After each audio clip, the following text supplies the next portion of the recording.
Hello, you are welcome to today's class, and in today's class we'll be solving the math question on the screen. X minus 6 over root x equals to 1. So the first thing that should come to your mind is that how do I simplify this?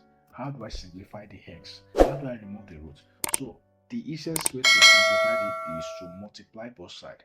Multiply both sides with the root of x. Multiply both sides with root of x. When you multiply both sides with root of x, you see that the roots will cancel each other. So we're going to have root x, then we have bracket root x minus 6 over root x. That was equals to root x. Then we want to use root x to multiply our 1. So look at this now. So this will be root x times root x. So root x times root x minus root x times 6 over root x equals to root x times 1 is root x.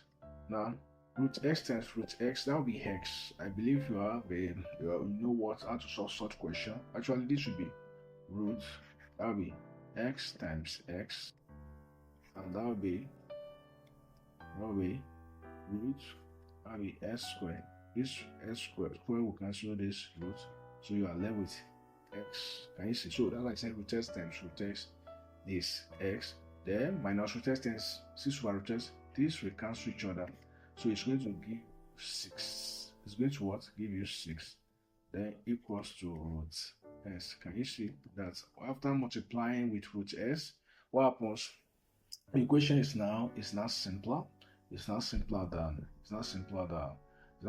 before. But there's still a problem. We still have a root s. So what are we going to do? We are going to represent the root s with an alphabet. You can say that let root x equals to y. Now, if root x equals to y, what will be x?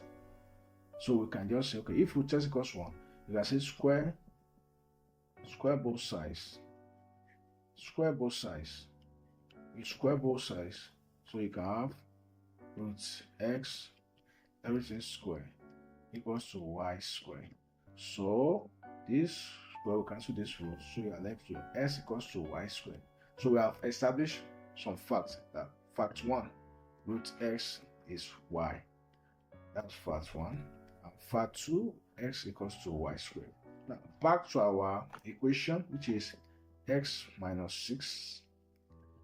X minus 6 equals to root x. I'm just going back to this equation. The equation that we had, I can say is x minus 6 equals to root x. So we are back to it now. What we're going to do is that we're going to substitute. You know that your x is y squared. So x minus 6 will turn to y squared minus 6. Can you see it? Because what's your root x? Your root x is y. Now that you can see that it has turned to quadratic equation because the power of y is 92. So you can just move this y to this side now. And whenever you move to that side, it turns to minus. So it will not be y again, it will be y squared minus y minus 6 equals to 0. Now we are going to use our quadratic formula. I believe you know the quadratic equation which says that ax squared plus bx plus c equals to 0. Now if I ask what's the coefficient of y squared here, what's the coefficient of y squared? The coefficient of y squared is what? Is 1. So our a for this equation is 1, while our b, which is coefficient of minus y, is minus 1, while your c is minus 6. So remember that we are going to multiply our a with c, which is 1 times minus 6, and our b is minus. So you think of two numbers that if you multiply it with each other, will give you minus 6, and if you add it with each other, it give minus 1. And if you try minus 3 and 2, minus 3 plus 2, if you look at it, minus 3 times plus 2, that will give you minus 6. Can you see? Minus 6. And if you do minus 3 plus 2, it gives you minus 1. So it has the minus 3 plus 2 has met the criteria we are looking for. So we just slot them into this.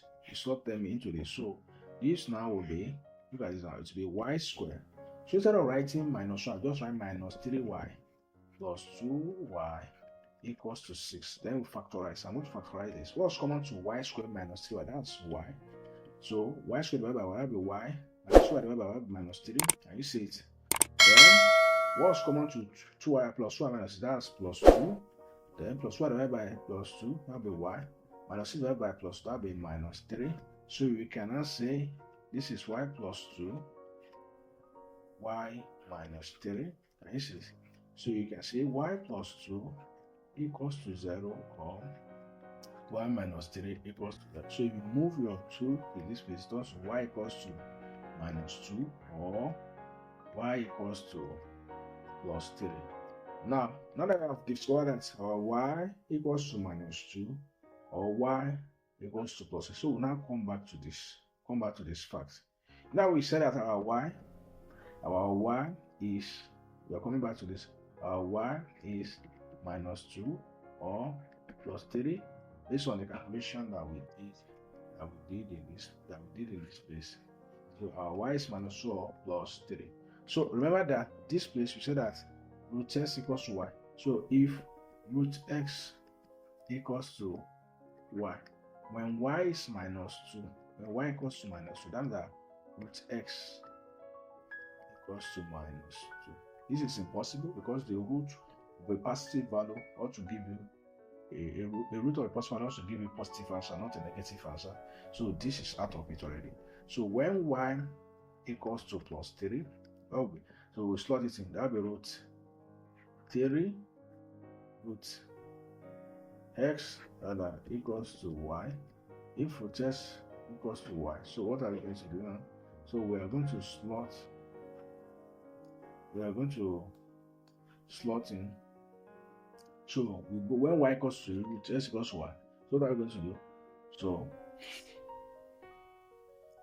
it will be root x. Because you don't write y, we write you don't write this y equals to write 3. So what do? You square both sides. You square both sides.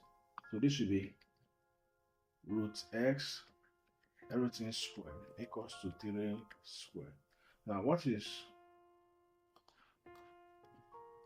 root x squared? Root x squared will give you x because this will cancel this. And what is 3 squared? That will be 9. So our x is 9.